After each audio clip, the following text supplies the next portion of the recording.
yung burger ng bypass, andito na. So, let's see if masarap. Yung french fries kung gaano kadami. Let's see if masarap. You video with me. Pagbili namin ang dami pa eh. Oh, ate, dito ka na. Oh. Sino pa ang Ate, mabebe? let's try. Gamit na. Oh, open na. Pinalit din ata nila yung pati. Open. Hindi naman. Okay, let's see. Kung gaano kadami yung french fries. Masarap and kung ano ang magiging comment natin. Real talk lang tayo, okay? First bite, ubos agad. Okay, ito Ganyan talaga kadami yung fries niya, dear. Then, ito din. Oh, look. Our fries ng burger nila. And ito yung sauce nila. 29, 30 pesos yung 129 pesos po ito. anim na piraso. Then, oh, may cheese naman siya. And ito. So, let's see if masarap. Oo, 30 pesos yung fries. Dati punong-puno yan, ngayon hindi na. Hmm.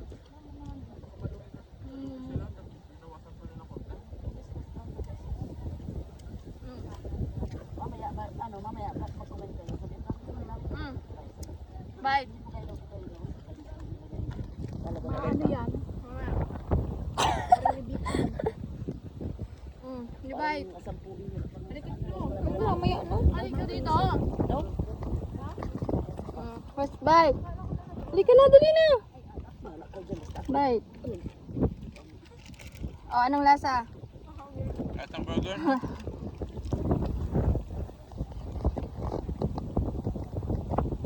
Ikaw ba? Bry. Ano masasabi mo po? In fairness, yung tinapay nila is Lasang ano? Lasa ka lang. lasang tinapay. Lasang tinapay na may burger na may cheese. Oo. And ikaw naman ate Che, anong lasa? Lugi, ano ka mo? Lugi yung ano? May sesame seed. Ang lasa? Lasang burger. Kaya nga na, pag-Jollibee mo yan. Jollibee. Amazing aloha pa rin ako. Hindi ko pa rin pagpapalit yung amazing aloha.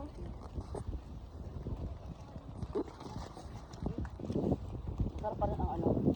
Ang tugang. Yes. Ang tugang. Walang makakatalo sa tugang. Ganito yung texture ng ano niya, ng patty. Burger. Okay naman siya. Kaso medyo may mga ano lang, medyo may mga makunat na Alisin mo ano, na lang yung pinagapang. sa giniling. Medyo may mga Alisin mo na makunat-kunat lang yung lang. pinagatang. Ikaw, ano? Wala isa. Hindi, andito na. Kasi ano kami yan. Binasahan ko lang nga. Oh, kaya na alay siya.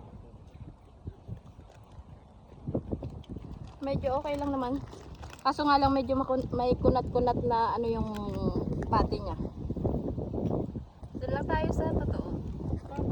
Nag-comment lang ako. Walang bash. Charis. Nakakauhaw na ako.